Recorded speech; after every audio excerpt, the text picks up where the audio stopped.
Are you addicted to trauma? Are you addicted to pain? It's okay if you are. Have you ever thought about it like that? You know, it's so easy for people who haven't endured certain things to say, oh man, just, get over it. Come on, think positive. Pull yourself up by your bootstraps. It's frustrating to hear that, isn't it? You look in their eyes and you know that, brother, you haven't been where I've been. And I don't wear that as a badge of courage or a badge of honor, excuse me.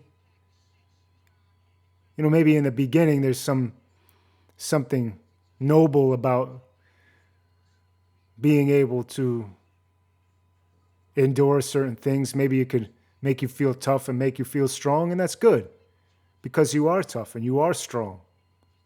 And it means something to be those things. But I know that it comes to a certain point where none of that matters anymore because it's so damn hard.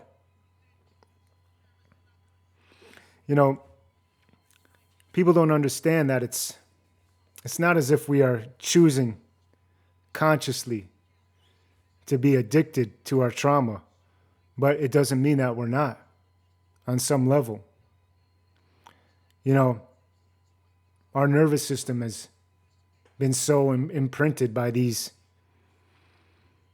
events, and it seems like the more violating they are, and the younger that these things happen, the deeper the imprint is.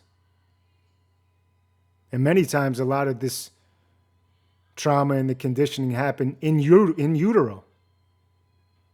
Because maybe some of our family structures were traumatic and prior to us being born. And as we're in the womb, we are steeped in our mother's survival chemistry, the cortisol and the adrenaline. And that flows through us. We're alive in there. From an energetic standpoint, is shaping our brain and the flow of our own energy. It's implanting thoughts into us prior to even being here. So there may be many people who have known nothing else. And no addiction no one's proud of an addiction. No one wants it on a conscious level. Nobody who's feeling awful from the things that have gone into their life want to feel like that. But trauma is the most addictive substance that any human being could ever have access to, because it accesses you. It's as if we are addicted to our own destructive personality. And in one of my other videos, I talking about visualizing ourselves as somebody who has transformed out of that. But you may find in the beginning how difficult that is, because our nervous system and our subconscious knows nothing else. And speaking of our subconscious and speaking of our ego, that's a self-protective device. Our ego doesn't want us to pull ourselves away from it towards our true self. We vilify the ego. But we have to talk to it and say, I know it's not your fault, brother. I know you're just trying to protect me. No one wants to be exposed, their heart exposed. And that's what it feels like. When we move away from our trauma, sometimes in the beginning, it's very difficult because that's who we have built ourselves to be. I'm that guy who endured this. I'm that guy who endured that. Our personality becomes the survivor personality. And sometimes I'm even reluctant to use that word because I don't want to be caught in somebody who has just survived as somebody who has just survived. I want to transcend that. Not that we haven't survived, but you see my point.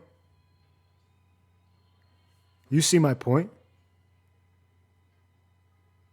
That's from the ego. Oh, I'm the survivor.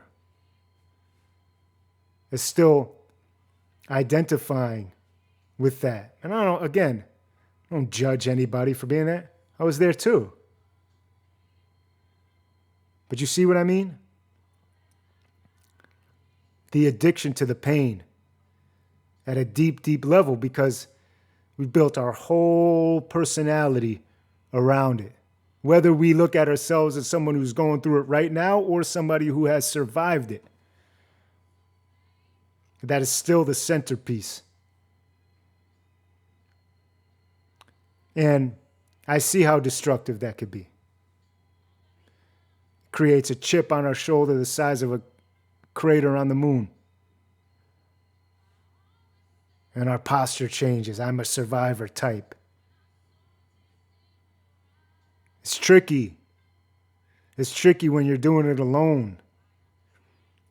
You don't have people around you to point out that that's what's happening. Yeah, being a trauma addict is a real thing. And it's part of the process. Because, they say, you got to have something to hang your hat on while you're going through it. Being a trauma addict can come with certain emotions that literally help you survive physically. We vilify the anger. They tell you out here on the internet and in the world not to be angry. I would never tell anybody to not be angry.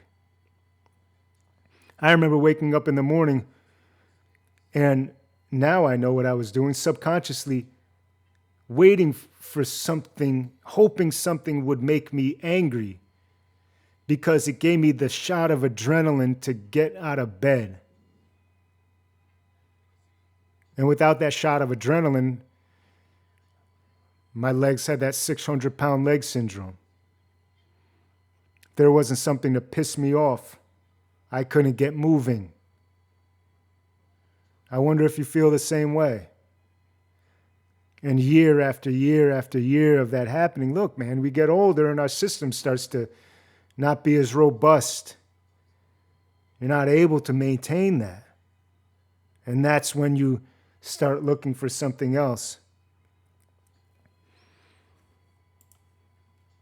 That's when you begin to need to look for something else. I don't want to be addicted to anything, let alone my own. Let alone my own, I'd rather be addicted to feeling like the beautiful person that I know I am. Feeling safe. Feeling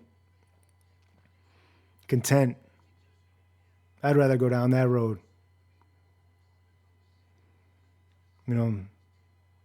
It's possible to drop this addiction. It's so possible. It's so possible. I think we just have to be sincere and modest and have a deep desire to transform.